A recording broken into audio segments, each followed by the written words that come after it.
우리의 간절한 예배를 주님이 기뻐 받으시고 흠양해 주시기를 바랍니다. 다시 한번 우리의 간절한 예배를 주님이 연락하시고 간합해 주시기를 소망합니다. 소망합니다. 저는 오늘 온전한 제자 서임식 부제로서는 하나님의 영광을 바라보라는 제목으로 20번째 온전함 시리즈 말씀을 전하겠습니다. 많은 성도들이 지난 6개월 동안 이 온전함 말씀을 같이 나누면서 이 기간이 신앙의 껍질을 깨는 기간이었다. 그리고 묵은 땅이 온전히 기경되는 시간이었다. 그렇게 고백을 해왔습니다. 여러분도 그렇지만 저 자신도 그렇습니다. 저는 이 온전함이라는 이 주제를 가지고 참 중압감을 느끼고 참 큰 부담이 되었었어요. 여러분의 사모하는 눈빛이 제가 감당이 안 될 정도로 그렇게 짐이 되었습니다마는 주님께서 이렇게 감당할 만한, 섬길 만한 은혜와 믿음과 건강과 환경을 주신 주님께 감사를 올려드립니다. 오늘 온전한 성도 서임식 첫 번째라고 한 이유는 갑작스럽게 델타 변종 때문에 이렇게 좀 마음껏 예배를 드릴 수 있는 환경이 좀 안 됐어요. 이 서임식을 하는 이유는 뭐냐면 여러분들 한 분 하면 예외 없이 다 참여를 해야 되는데 그동안 우리는 이런 어떤 대통령 취임식이다, 위임식이다, 담임 목사 위임식이다, 장로 장립 위임식이다, 권사 위임식이다 그러면 많은 성도들이 그 당사자도 계시지만 대부분의 많은 성도들은 이렇게 참여하고 또 어떻게 보면 이렇게 관람하는 정도지 실제로 본인의 것이 아니기 때문에 좀 우리 성도들이 이 성경 위에 손을 얹고 서약도 하고 그 다음 또 우리 사명의 깃발을 가지고 자신을 추스리고 이렇게 하려고 하는데 그러면 좀 일이 좀 거창해지는데요. 이번에는 이렇게 차분하게 지나가고 8월 29일 날 가을 사역 시작하기 전 주일 날 가을 사역을 시작하는 그 주일 날 우리가 온전함 서임식을 온 성도들이 하려고 하는데 여러분 어떻습니까? 그럼 그때까지 좀 우리 더 잘 추스리는 그런 기간 되기를 바랍니다. 저는 지난 6개월 동안 이 성도의 온전함 시리즈를 나누면서 왜 이렇게 코로나 팬데믹 위기 상황 가운데서 이런 큰 무게감을 느끼게 하는 말씀을 전하게 되었는가 많은 생각을 해보았어요. 그 이유 중에 하나는 어려움이나 위기나 이런 것들이 사실은 하나님의 어떤 카이로스의 타임, 하나님의 신적 개입을 할 수 있는 특별한 시간이 된다는 것이에요. 예를 들어서 창세기 11장에 바벨탑의 사건을 통하여 언어가 혼잡하고 엉망이 되었어요. 그런데 바로 이어서 12장에 평범한 나이 든 우리 75세 아브라함을 하나님이 그 바벨탑 사건 직후에 하나님은 아브라함을 이렇게 부르셔서 믿음의 조상으로 삼은 줄로 믿습니다. 그 사사시대 때는 나중에 사사시대 말기는 모든 사람이 자기 소견대로 행해가지고 너무 혼잡하고 복잡한 거예요. 엉망이에요. 그럴 때 하나님께서 한나의 기도를 통하여 선지자 사무엘을 준비하심으로 그 사사시대의 마무리를 하나님의 카이로스가 되게 하나님의 때가 되도록 만들어주신 것입니다. 중세 흑사병이 있었는데 그 흑사병의 마무리 때 하나님께서는 성도들의 기도를 들으시고 종교 개혁을 통하여 하나님께서 성도들의 신앙이 말씀을 통하여 새로운 차원으로 올라갈 수 있도록 하나님의 카이로스, 하나님의 신적 개혁을 하게 하신 것 우리는 믿습니다.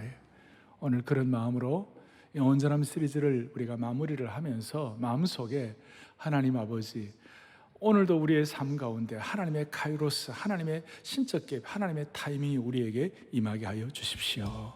자, 그걸 위하여 오늘 이사야 6장 이 본문을 가지고 여러분들과 함께 하나님의 심정을 깨닫겠는데요. 이사야는 예언서 가운데서도 어떻게 보면 아주 뭐라 그럴까요? 노른자이자 하이라이트라고 할 수 있어요.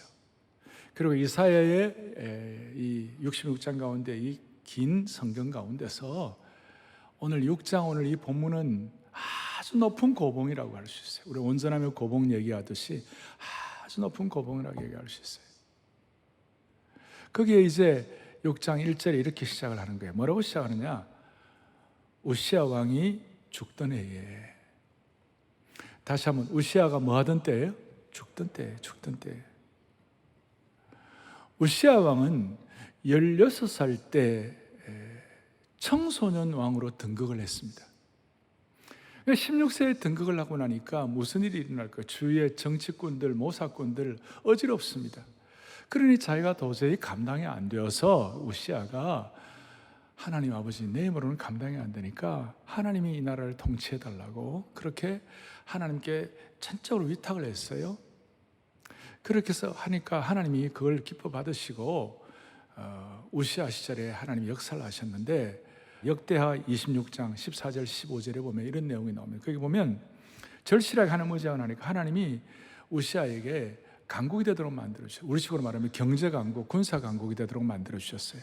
우시야가 그의 온 군대를 위하여 방패와 창과 투구와 갑옷과 활과 물맷돌을 준비하고, 15절에 또 예루살렘에서 재주 있는 사람들에게 무기를 고안하게 하여 아주 첨단 무기를 만들게 해서 망대와 성곽 위에 두어 화살과 큰 돌을 쏘고 던지게 하였으니 그의 이름이 멀리 퍼지면 기이한 도우심을 얻어 강성하여 짐이었더라 그랬어요. 우시야가 우리식으로 말하면 과학기술 강국이 되고 실리콘밸리를 만들고 최정예군을 만들었는데, 그 이유는 거기에 하나님의 뭐가 있었다고요? 기이한 도우심이 있었다. 하나님이 기이한 도우심이 있었다. 축복을 받은 거죠. 그런데 문제는 14절 15절 이걸로 끝나면 너무 좋겠는데 바로 뒤에 16절에 이런 내용이 나와요. 역대하 26장 16절에 그가 강성하였음에 그의 마음이 교만하여 악을 행하여 그의 하나님 여호와께 범죄하되 곧 여호와의 성전에 들어가서 향단에 분향하려 한지라. 사람이 잘 되고 멋있고 뭐가 일가를 이루고 그러면 다 감사하고 그래야 되는데, 사람이란 게 마음이 교만하게 되는 거예요. 뭐 우시야도 겉으로 뭐 크게 교만했을까요? 마음이 교만해가지고 무슨 생각을 했냐면, 내가 여호와의 성전에 들어가서 향단에 분향해야 되겠다. 참 안타까운 일이에요. 여러분, 이런 차원에서 군사 강국, 그 다음에 뭐라고 그럴까요? 과학기술 강국, 최정예군 이런 거 있을 때에 우리 오늘 강남에 있는 분들 가운데 많은 분들이 안정되고 그런 분들이 계시는데요, 제가 한 번씩 말씀드리지만 여러분, 잘 될 때 진짜 조심해야 돼요. 잘 되면 잘 될수록 몸부림을 쳐서 주님 앞에 집중해야 돼요. 우리 안 그러면 다 우시아의 후예들이 되는 거예요. 마음이 교만하여 무슨 일이 벌어지는가? 엉뚱한 판단을 하고 엉뚱한 길을 가게 되는 거예요. 뭐예요? 왕은 왕이 할 일이 있고 대제사장, 제사장이 할 일이 있는데, 대제사장으로 해가지고 나가서 분향하고 하려는 그 일을 왕이 하겠다고. 그러니까 깜짝 놀라가지고 아사랴라는 대제사장이 어떻게 했냐면, 그 제사장들 가운데서도 좀 힘 있는 제사장들 데리고 왕이시여 이러면 안 된다고, 이건 아니라고, 이러면 큰일 난다고. 그런데 무슨 말이야, 나라를 이만큼 내가 강하게 했는데 난 할 수 있어 라고 분향하고 왕이, 제사장이 해야 할 일을 왕이 하는 그 순간 대제사장 아사랴와 모든 제사장이 왕의 이마에 나병이 생겼음을 보고 성전에서 급히 쫓아내고 여호와께서 침으로 왕도 속히 나가니라. 마음이 교만해져 가지고 엉뚱한 판단을 할 때 하나님이 그대로 치신 거예요. 나병으로 천형이 일어난 거예요. 제가 이걸 보면서 아찔해요, 아찔해. 그러고 난 다음에 아들이 대신 다스려갖고 우시아는 약 10여 년간 말년을 유폐되어서 쓸쓸하게 보냈어요. 우시아가 마지막까지 잘 됐으면 얼마나 좋았을까. 그래서 이사야가 지금 1절에 우시아 왕이 죽더네라는 그 말은 어떤 뜻이 포함되어 있습니까? 이걸 마음에 심각하게 각인이 되어가지고 이런 뜻이에요. 소위 우리식으로 말하면 모든 것이 끝난 것처럼 느껴질 때에, 다 포기하고 싶을 때에, 리더가, 지도자가 제대로 없는 혼돈의 시기에, 소위 제로의 시기에, 영의 시기에, 그런 뜻이에요. 그래서 오늘 이 1절에서 우리가 우리 자신을 좀 돌아보면 좋겠어요. 하나님의 은혜 주셔서 우리가 이만큼 먹고 살고 나름 경제적으로 번영을 했지만 영적으로는 어떤가? 영적으로는 얼마나 번영했는가? 영적으로는 얼마나 우리가 먹고 살고 있는가? 이사야 시대에는 물질적으로는 대단한 번영은 있었지만 영적으로는 이사야 시대에 문제가 있었어요. 아주 대표적인 문제는 뭐냐면 이사야 6장 앞에 1장 12절에 사람들이 예배를 드리러 오는데 예배를 이걸 가짜로 드리는 거예요. 형식적으로 드리는 거예요. 그래서 거기에 대한 유명한 말씀이 이사야 1장 12절에 뭐라고 나와 있는가? 너희가 예배 드리러 와가지고 예배 드리지 않고 마당만 밟을 뿐이니라. 소위 마당만 밟는 신앙이에요. 예배를 형식주의로 엉터리로 드리고 있었다는 것이에요. 제가 요즘 이런저런 우리 교우들 사정을 제가 듣습니다. 우리 성도들은 예배를 소중하게 생각하니까 예배에 대해서 마음을 가지고 우선 잘 드리지만 처음에는 바르게 준비하고 집중하여 드리다가 이런 상황이 1년 6개월이 넘도록 장기화가 되면서 예배의 자세가 흐트러지고 편하게 변하고 있어가지고 아쉬움이 많다는 것이, 우리가 고민해 봐야 돼요. 21세기판 마당만 밟는 예배를 드리고 있지 않는가? 그 증거는 뭐냐면요, 온라인 생중계 예배를 드리시는데 지금 여기 들어온 분들 가운데 그래도 예배를 삼으면 드리지만 설교가 끝나면 온라인 생중계 예배에서, 온라인 예배에서 설교가 끝나면 접속수가 확연히 떨어진다는 것이, 설교가 끝나면 예배가 마치는 게 아니라 마지막 찬양과 축도까지 해야 예배가 마무리되는 것이에요. 사랑하는 교우들이여, 제발 예배에 마당만 밟는 신앙이 없기를 바라는 것이에요. 영과 진리로 끝까지 예배 드려야 되는 것이에요. 형식적으로 예배를 드리는 분들 정신을 바짝 차려야 해요. 잘못하면 예배를 드리는 것이 아니라 예배를 시청한 것이 될 수가 있는 것이, 우리가 비대면 예배라도 드릴 수 있는 것이 감사한 일이지만 비대면 예배가 잘못되면 이 코로나 사태가 만들어낸 사탄의 위험한 수류탄이 될 수가 있는 것이에요. 비대면 예배를 드리더라도 우리가 하나님 앞에 정성을 다하여 마당만 밟지 않는 우리 영가족 모두가 다 이 예배가 내 인생의 마지막 예배인 것처럼 진지하게 온전한 예배를 드리는 알곡 성도가 되기를 소망합니다. 소망합니다. 사실 이 코로나 팬데믹이 우리에게 가져온 것 중에 하나는 예배에 있어서만은 알곡 신앙과 가라지 신앙을 구별할 수 있는 상황을 우리에게 주신 거예요. 지금 마당만 밟는 가라지 신앙, 형식적 신앙 되지 말고 온전한 예배를 드릴 수 있으면 좋겠습니다. 살아있는 예배 제대로 드리기 위하여, 온전함을 제대로 마무리하기 위하여 오늘 몇 가지를 좀 정리를 하겠습니다. 오늘 1절부터 4절까지 첫 번째 1절에 보니까 우시아 왕이 죽던 해에 내가 본 것이 있다 그랬어요. 첫 번째는 내가 하나님의 영광을 본즉, 하나님의 영광을 본즉 보니까 뭐가 있어요? 주께서 높은 보좌에 앉으셨어요.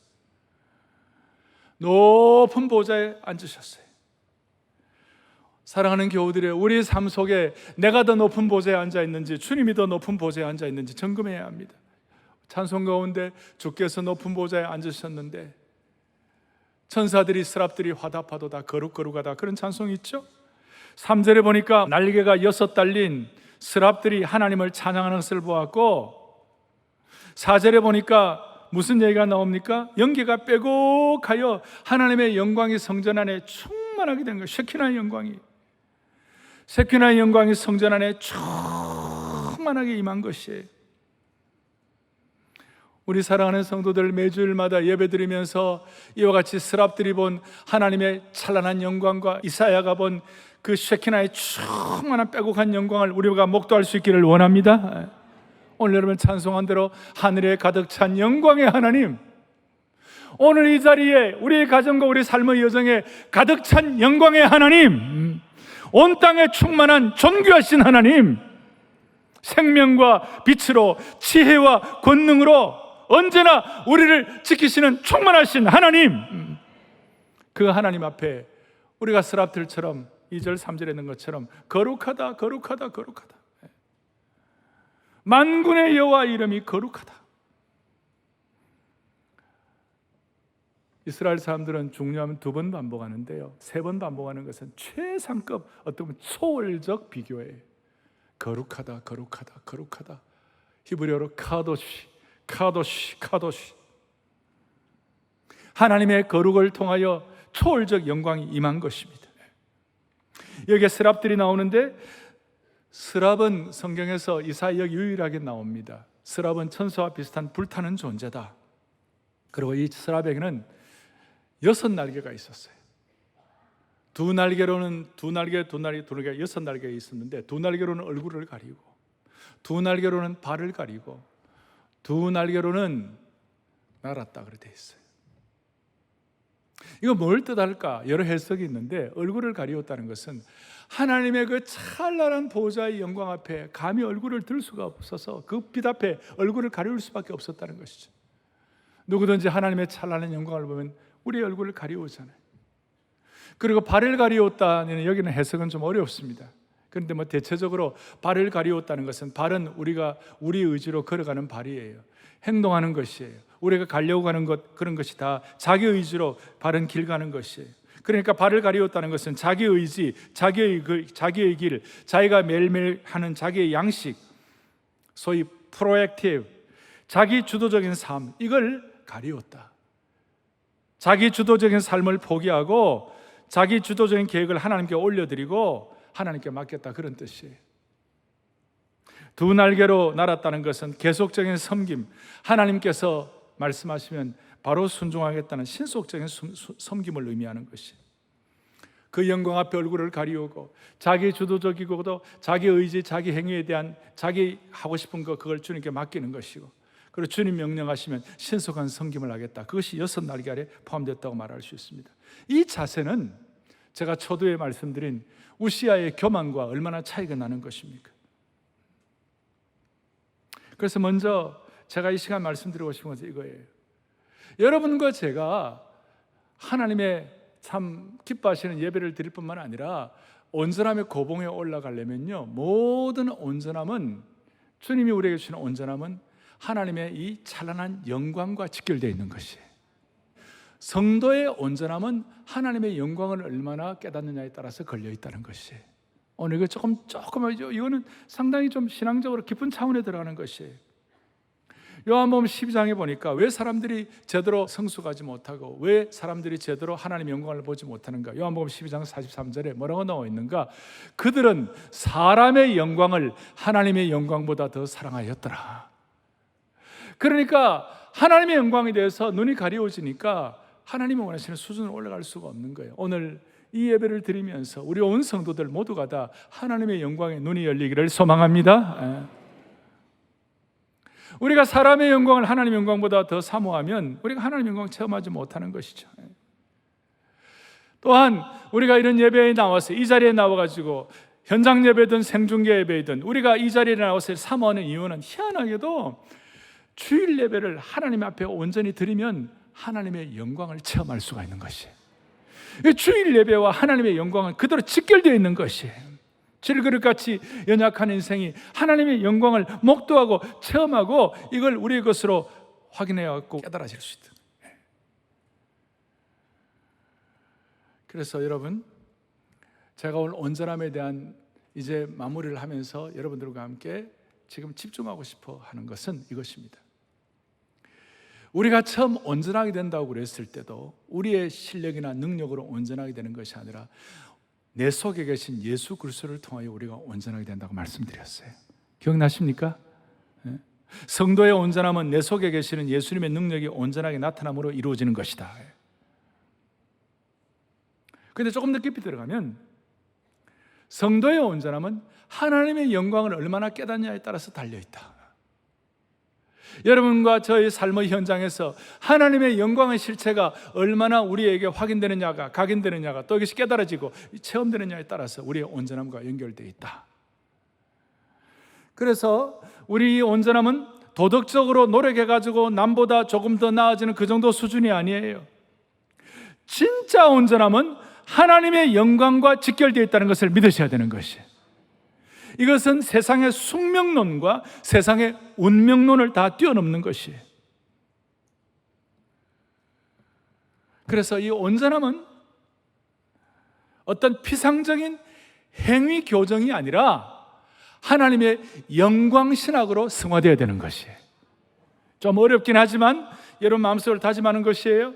우리가 온전하게 되는 것은 내 나름대로 애쓰고 수고하고 뭐 다 하는 거, 이것도 소중하지만 하나님의 찬란한 영광에 내 삶이 실체적으로 있다 있지 않으면 우리는 온전해질 수가 없다는 것이에요.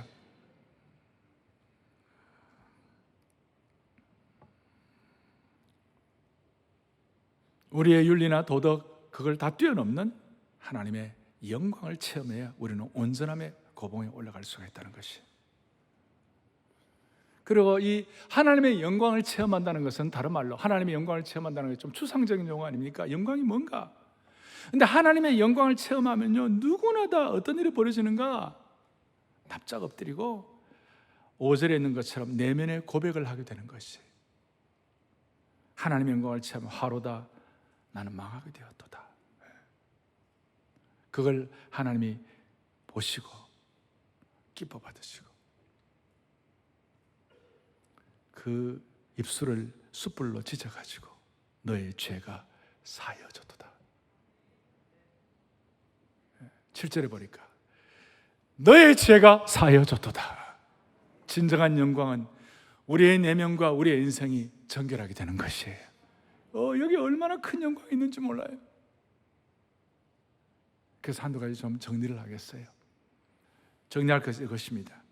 하나님의 영광을 통하여 성도는 온전해진다. 한번 따라하겠습니다. 하나님의 영광을 통하여 성도는 온전해진다. 여러분, 성도의 온전함과 하나님의 영광이 어떤 식으로 연결될까요? 어떻게 연결될까요? 하나님의 영광이 성도의 삶을 어떻게 온전하게 하는 것입니까? 하나님의 영광과 성도의 온전함이 어떻게 연결되는지를 이렇게 보여주고 있어요. 고린도후서 4장 17절에 바울이 놀라운 고백을 하고 있는데요, 우리가 잠시 받는 환난에 경한 것이 지극히 크고 영원한 영광에 중한 것을 우리에게 이루게 함이니, 좀 쉽게 말하면 여러분과 제가 당하는 고난이 하나님의 영광을 받는 채널이 될 수 있다는 것이에요. 그래서 현대인의 성경은 뭐라고 얘기하고 있는가?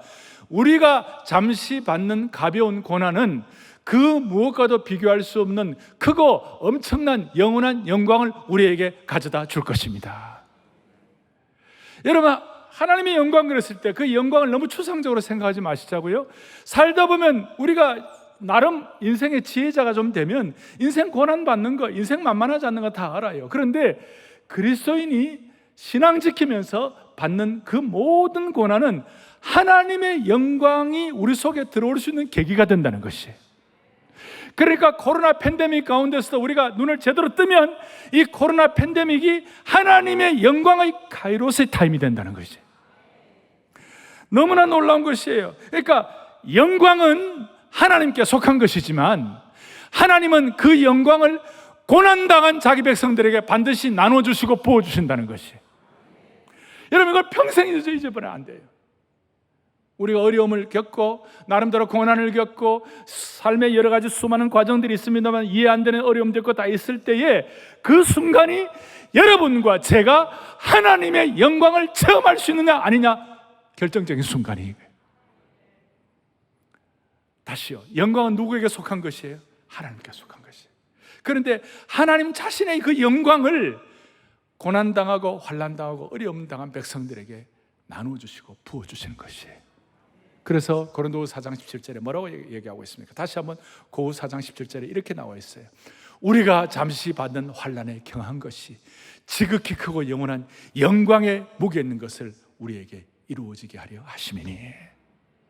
오늘 저와 여러분이 이 말씀을 깨달으면 우리의 온전함의 수준이 높은 고봉으로 올라갈 줄 믿으시기 바랍니다.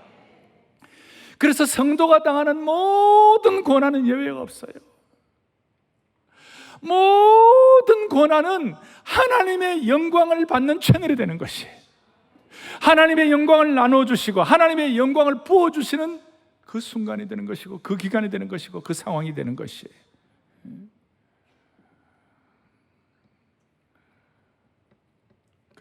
그래서 우리는 그리스도인들에게는 하나님의 영광이 성도의 삶 속에서 온전히 이루어질 때 우리가 온전해지는 것이에요. 이런 차원에서 우리가 고난 가운데서 하나님의 영광을 계속 바라보면 주님을 닮아갈 수가 있어요.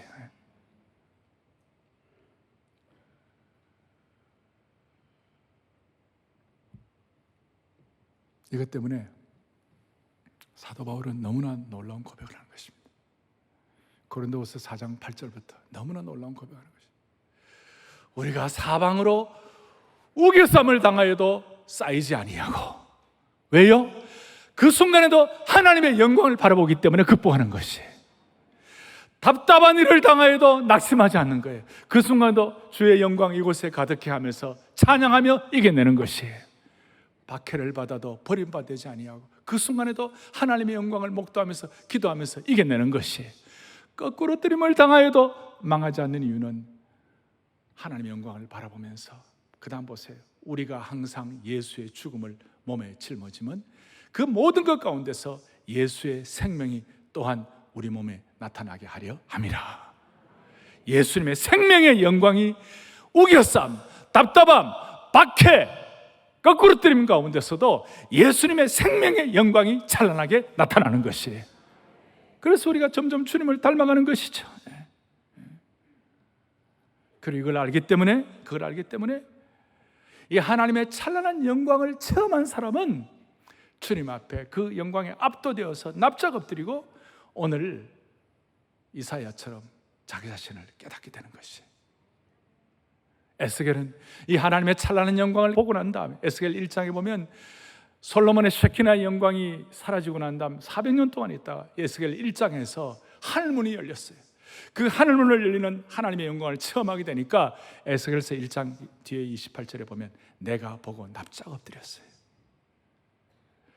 요한계시록 1장 17절에도 보면 하나님께서 예수 그리스도의 찬란한 영광으로 나타나게 되실 때 내가 볼 때 7 금초대 사이에 왔다 갔다 7 사자들을 붙잡으시고 그 찬란한 영광을 가지고 나타나실 때에 사도 요한은 그의 발 앞에 납작 엎드렸어요. 하나님의 찬란한 영광을 본 사람들은요 엎드리게 돼 있어요. 저는 주님 앞에 기도하고 기대합니다. 우리 성도들이 다음 주일 비대면 예배 드리면서 집에서 여러분들 예배 드리실 때에 부모가 영광할 때 주 영광 여기 임하사, 창조의 아버지 주 영광 여기 임하사 찬송할 때에 영광할 때 이 하나님의 찬란한 영광에 압도돼 가지고 부모님들이 두 손을 번쩍 들고 그 찬송을 하는 동안에요 여러분들 자녀 교육은 끝나는 것이에요. 그걸 일부러 하라는 것이 아니에요. 진짜 그렇게 되었을 때 두 손, 그건 애들이 알아요. 그 영광과 기름 부으심과 그 하나님의 쉐키나의 능력은 애들이 다 알게 되어 있는 것이에요. 나는 여러분들이 생중계 예배를 드리고 온라인 예배를 드릴 때라도 만약에 부모님들이 진짜 하나님의 찬란한 영광에 압도돼 가지고 납작 엎드리고 무릎을 꿇어서 하나님 앞에 이렇게 손들고 찬양하고 예배 드릴 수 있다면 그 가정을 하나님께서 온전히 만들어 주시는 것입니다. 영광은 추상적인 용어가 아닙니다. 이 하나님의 영광은 우리를 우겨쌈, 답답함, 괴로움, 거꾸로 뜨림, 가시 가운데서도 우리를 극복하는 능력이 있는 것입니다. 이 영광은 어떤 경우에도 우리를 해결해 주시는 길을 보여주시는 것입니다. 창조의 아버지 앞으로 할 때마다 우리 온 성도들, 그래서 주 영광 여기 임하사, 마지막 영광 할 때 3번 반복하잖아요. 일부러 그렇게 했어요. 그때마다 매주일마다 하나님이 예비하신 새로운 찬란한 쉐키나의 영광을 여러분들이 경험하기를 원하는 것입니다.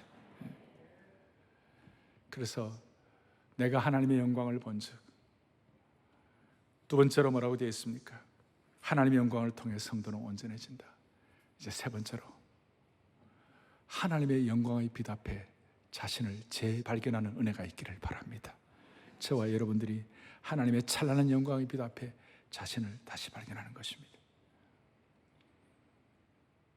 그 감히 비교할 수 없는 영광스러운 찬양, 빛나고 높은 보좌와 그 위에 앉으신 주 예수 얼굴 영광이 해같이 빛나네. 주님의 보좌 앞에 천한 몸 이르러 그 영광 몸소 배울 때 자신을 재발견하는 거예요. 내가 얼마나 영광스러운 존재인지, 내가 얼마나 미천한 존재인지, 내가 얼마나 기쁨의 존재인지를 절감하게 되는 것이. 사랑하는 교우들이여, 하나님의 영광을 제대로 발견하면 자연스럽게 나타나는 현상이 있어요. 요한 이후로 지금까지 요한복음 1장 14절에 보니까 하나님의 영광을 제대로 발견하니까 우리가 그의 영광을 보니 아버지의 독생자의 영광이요, 그 다음 뭡니까? 은혜와 진리가 충만하더라. 주여, 은혜와 진리가 충만하더라. 하나님의 영광을 제대로 발견하면 하나님의 은혜가 충만한 것이에요. 은혜가 따라온다는 것이. 그리고 은혜 중에 최고의 은혜가 무엇이에요? 나를 제대로 발견하는 것이 최고의 은혜예요. 베드로는 예수님의 그 찬란한 영광 앞에 나는 죄인입니다, 주님 나를 떠나소서, 자신을 재발견하는 것이. 이사야도 자신을 재발견한 것이, 제대로 바라보는 것이. 성도가 뭡니까? 온전한 성도가 뭡니까? 온전한 예수님의 제자가 뭡니까? 온전한 예수님의 성도는 죽을 때까지 하나님의 영광을 바라보고 죽을 때까지 하나님의 은혜를 받는 사람인 줄로 확신하는 것입니다. 그 은혜는 늘 자기를 바라보고 자기를 깨닫는 것이.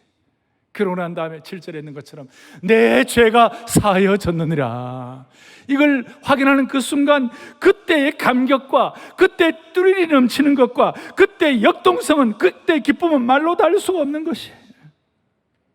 나 같은 죄인이 용서받았다는 사실 앞에 너무나 놀라운 것이.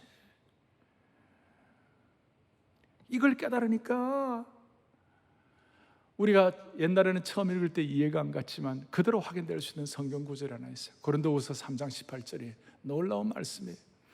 우리가 다, 같이 보죠. 우리가 다 수건을 벗은 얼굴로 거울을 보는 것 같이 주의 영광을 보매 그와 같은 형상으로 변화하여 영광에서 영광에 이르니 곧 주의 영으로 말미암음이니라. 아멘.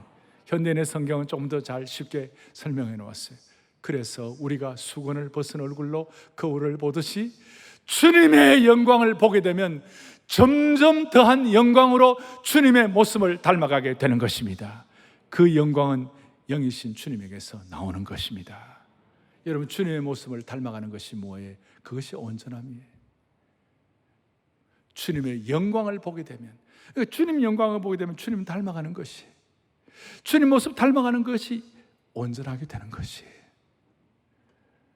오늘 이 말씀을 듣는 형제자매 여러분, 주님의 영광을 바라보며 주님을 닮아가며 주님의 형상을 닮아가며 더 온전하게 되는 주의 성도들 되기를 간절히 소망합니다. 정말 소망하는 것입니다. 여러분과 제가 온전함의 고봉에 올라가기를 원해서 지금까지 우리의 마음을 드리고 헌신을 했습니다. 그러면 온전함의 고봉 산 정상에 올라가면 거기에 무엇이 있을까요? 오늘 말씀을 통하여 저희들이 정리해 보건대 온전함의 고봉에 올라가면 거기에 영광의 하나님을 바라보라는 깃발이 나부끼고 있을 것입니다. 온전함의 고봉에 올라가면 하나님의 찬란한 영광이 거기에 기다리고 있을 것입니다. 영광의 하나님을 바라보고 교제하고 닮아가는 평생이 되는 우리 성도들 되면 좋겠습니다. 제가요, 오늘이 7월 11일입니다. 7월 11일이 뭔가? 세븐일레븐 마켓인가? 7월 11일이 뭔가? 오늘 7월 11일에 대한 것, 제가 준비한 내용 하나를 말씀을 드리고 우리가 기도하려고 합니다.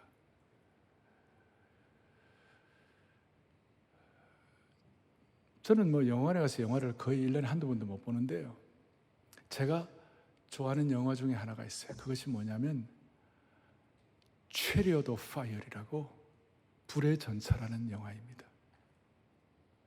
이 불의 전차라는 영화가 아카데미 작품상도 받고 오래전에 아주 특별한 영화였습니다.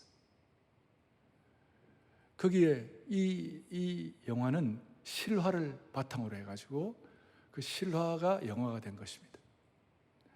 에릭 리들이라는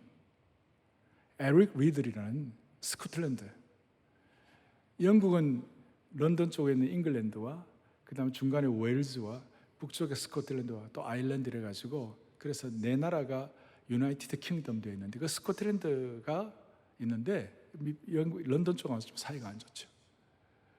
거기에 에든버러 대학교라고 있어요. 그리고 스코틀랜드는 우리 장로교의 효시 출발, 스코틀랜드 장로교에서 오늘날 한국 장로교가 나온 거예요. 거기에 에릭 리들이라고 에든버러 대학교 학생이 있었는데, 이 학생이 좋은 신앙인이었어요. 그리고 이 학생이 하나님 은사를 주셨는데 육상과 달리기의 은사를 주셨어요.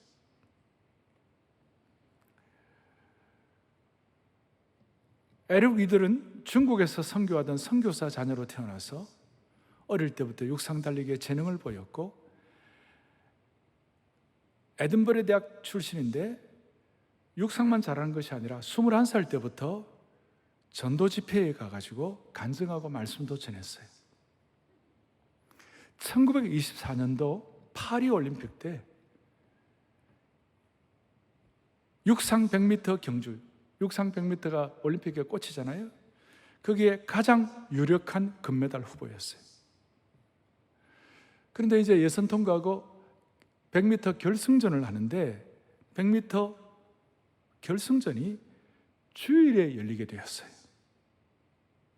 그런데 그 당시에 이 1924년도에 에릭 리들은 주일은 예배하는 날인데, 나는 주일을 하나님의 영광을 체험하는 날인데 내가 어떻게 주일날 100m 뛰겠나? 지금 해석과는 좀 차이 있을지 모르지만 그때 순전하게 이런 마음을 가졌어요. 그래서 not on glorious Sunday, not on Lord's Day, 주일은 안 된다. 그 유명한 말을 하고 경기를 포기했어요. 대신 그 주일날 스코틀랜드 장로교회, 파리에 있는 스코틀랜드 장로교회 가지고 간증 설교를 했어요. 그때가 에릭 리들이 22살 때였어요. 그러니까 제가 볼 때 주일의 영광의 금메달을 위하여 육상 금메달을 포기한 것이죠. 영적인 금메달을 위하여 세상의 금메달을 포기한 것이죠. 그리고 5일 후에 자신의 주 종목이 아닌 400m 달리기에 나가가지고 세계 신기록을 세우면서 금메달을 땄어요. 그때가 언제냐? 7월 11일이었어요. 그날 그 경기장에 들어가기 전에 육상팀 그 코치진에 있는 어떤 물리치료사가 이 에릭에게 작은 쪽지를 줬어요. 그 쪽지에 이렇게 기록되어 있어요. 사무엘상 2장 30절. 나를 존중히 여기는 자를 내가 존중히 여기고, 나를 영광스럽게 여기는 자를 내가 그에게 영광스럽게 하고 뜻이겠죠. 그래가지고 나중에 그가 신문 기자와 인터뷰를 하는데, 자기는 주종목이 100m인데 400m를 뛸 수 있는 그런 체력이 안 되는데 처음 200m는요 200m까지 자기 힘으로 뛰었대요. 그런데 뒤처졌어요. 그런데 마지막 200m를 뛰는데 갑자기 위에서부터 기름 부음이 있는데 하나님이 주신 힘으로 달려서 1등했다는 것이. 그래서 에릭이 주일 경기를 포기했을 때 그에게 비난을 쏟았던 수백만의 스코틀랜드 국민들이 그의 하나님의 영광 신앙을 존중하게 된 것이. 올림픽 금메달도 무겁습니다. 좋습니다. 그러나 그것이 하나님의 영광의 금메달보다도 더 귀하지 않다 생각하고 하나님의 영광의 면류관을 선택한 것입니다. 그 이유는, 에릭이 이렇게 할 수 있던 이유는 다른 것이 아니죠. 다른 선수들이 못 본 하나님의 영광을 에릭은 본 것이에요. 다른 사람들이 못 봤던 찬란한 하나님의 주일 예배의 영광을 에릭은 기억하고 있었던 것이기 때문에 그래요. 그러니까 하나님의 영광에 압도되면 이런 세상 사람들이 알지 못하는 행동을 하게 되는 것이죠. 그리고 그가 금메달 성취로 끝나지 아니하고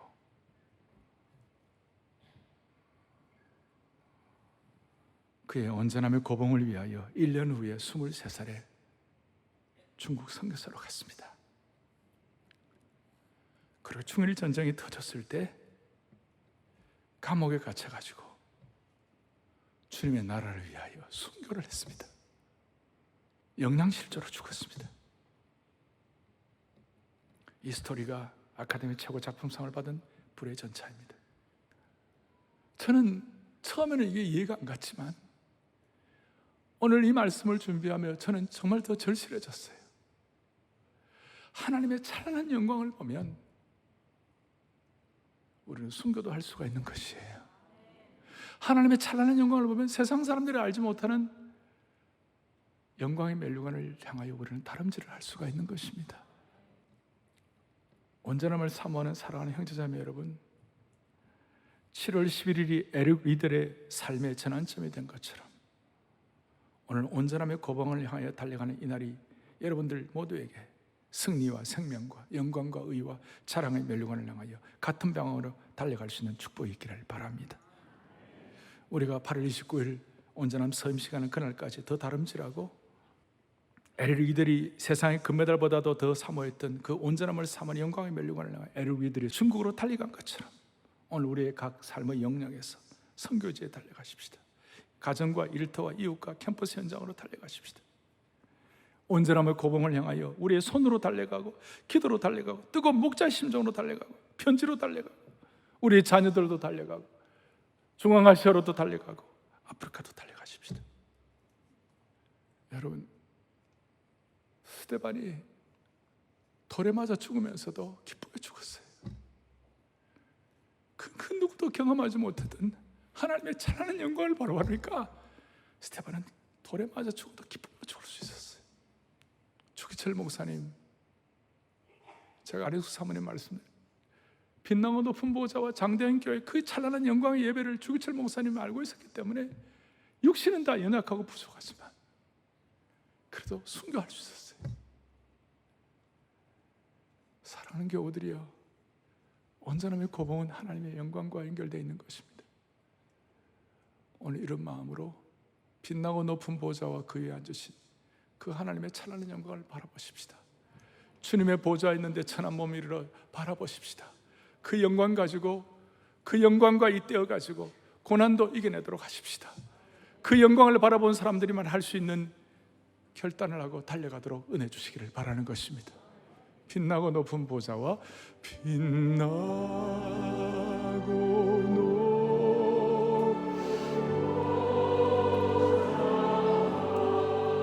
그 위에 앉으신 주 예수의 영광이 내가 지리 쉐키라의 영광을 바라옵니다.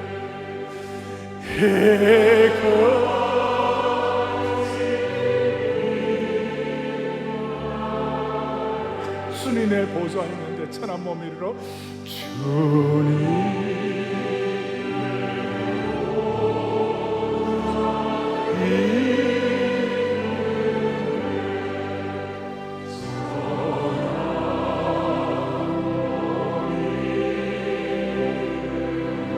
그 영광 몸소 배울 때그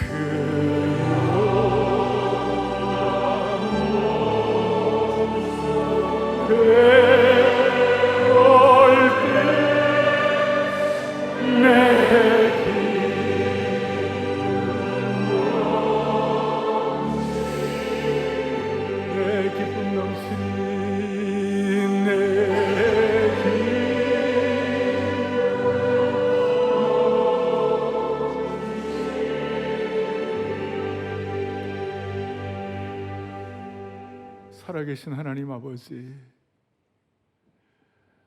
오늘 이 찬란한 하나님의 영광을 우리가 그 수준은 다 되지 않을지 모르지만 스데반이 경험했던 그 찬란한 영광의 예고편으로도 맛보게 하여 주십시오.